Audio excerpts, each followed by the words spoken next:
जब आत्मा स्वयं को परमात्मा प्रेम की गोद में समर्पित कर देती है तो वहाँ कोई शब्द नहीं रहते, सिर्फ मौन रहता है।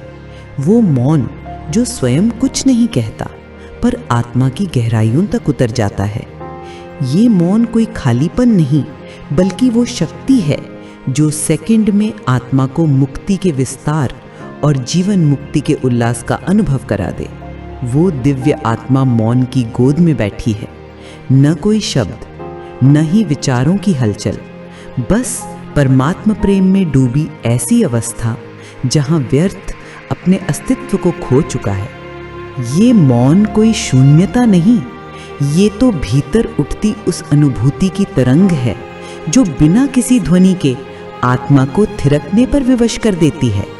ये मौन एक नर्तन है जो केवल अनुभव किया जा सकता है। परमात्मा प्रेम की पूर्णता जहां आत्मा स्वयं को स्वर्णिम पवित्रता में ढाल देती है।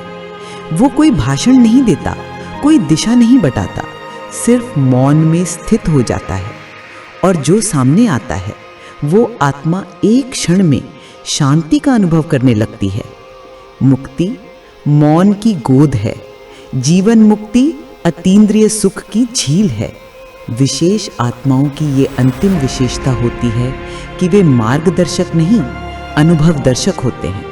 वे कहते नहीं, सिर्फ उपस्थित हो जाते हैं और सामने वाले को क्षण भर में शांति और सुख की उस गहराई में पहुंचा देते हैं जिसे शब्द छू भी नहीं सकते।